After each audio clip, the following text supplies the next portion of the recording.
Hey guys, Dan Hood, Big DH 2000 here.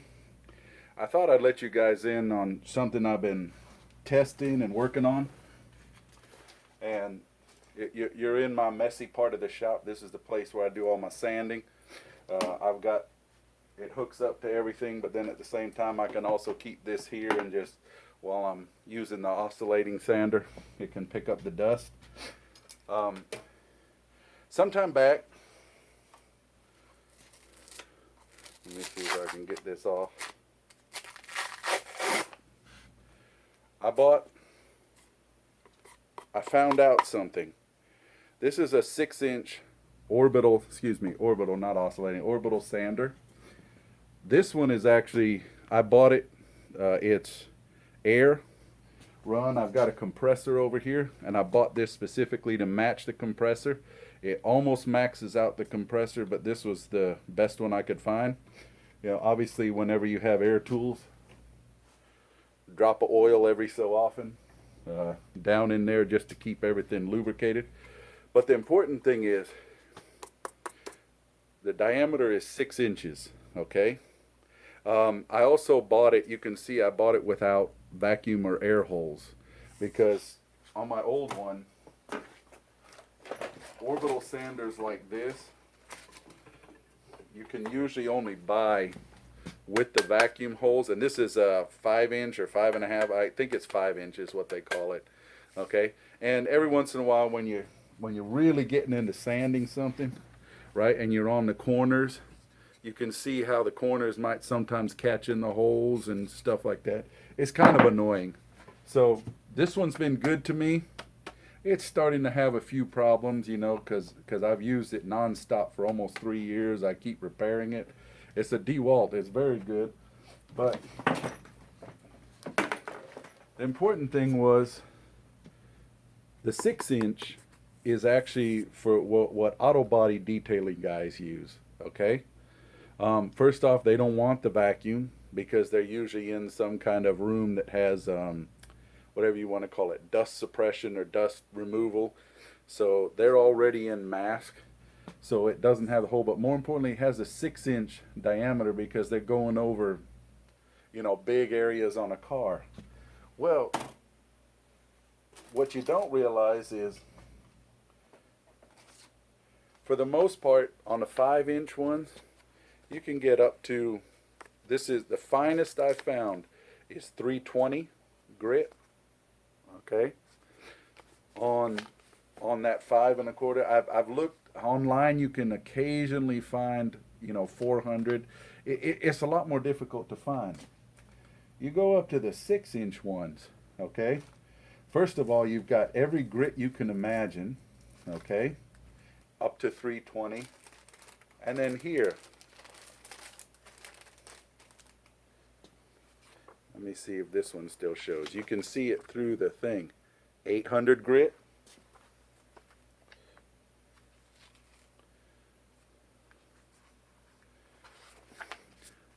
$1,200 grit.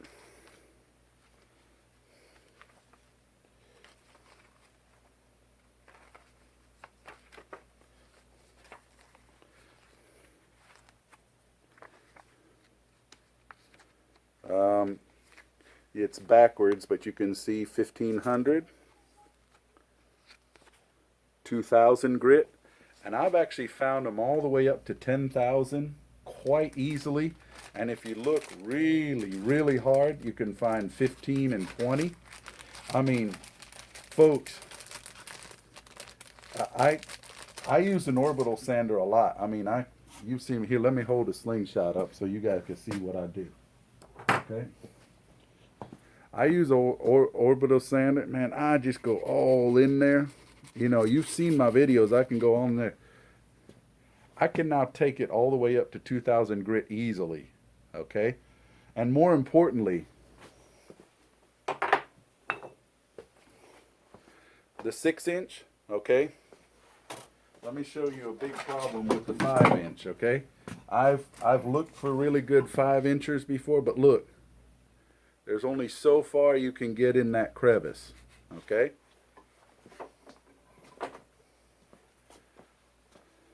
Check out the 6-inch. I can touch everywhere through there along the edge and sand the entire fork, including the saddle, with this. Now, I'm going to let you in on a little secret.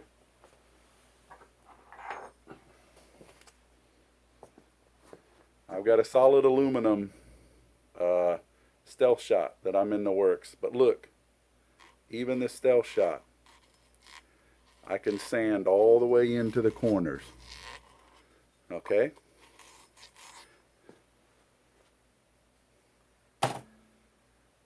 Folks, I do 99% of my sanding with oscillating orbital, whatever you want to call them, sanders. At the very end, every once in a while, there'll be that one spot that just, no matter how you sand it, the direction doesn't come out right. So I just hit that lightly with a little hand sandpaper here, there, and everything. The holes, you've seen me do them on the drill press. Okay, I just make my own spindle, put a slot up it, stick whatever grit sandpaper. Once again, you go to the auto body parts store, like anything. AutoZone is a good one, right? I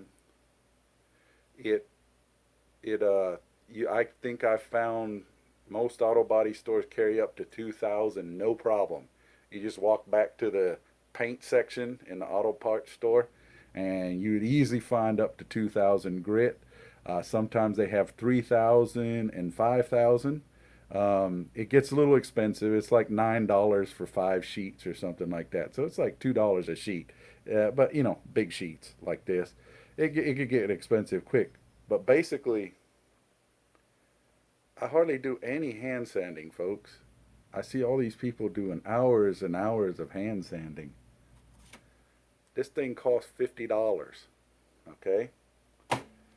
The sandpaper is no different than you buying. I mean, this stuff literally, I kid you not, there's 2 sheets of, it's a total of 10. There's 2 sheets of everything. The whole thing delivered to me from the internet was like $9. Okay? So $1 a sheet. It's no worse than buying those sheets out there. The only difference is I have a compressor. Okay? You can still find this 6-inch for auto parts. Is a lot harder to find if you want it electronic, but you can find it electric. It just goes up to about $100. I know that's a lot of money, but guys, I mean, you're spending several $100s in materials. I mean, buy the tool to save you a ton of time. Okay, you can finish them way better. You can do it less. And for those of you, I'm telling you, man. Another thing it does, it's like holding this thing spinning.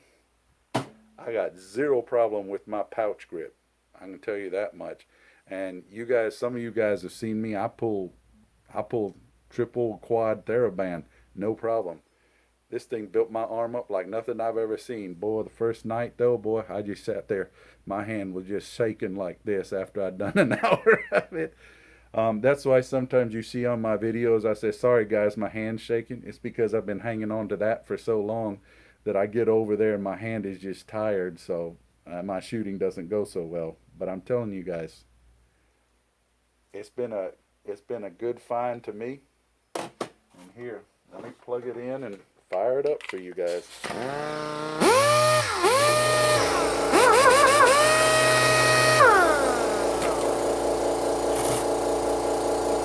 Tons of fun. Take care, guys.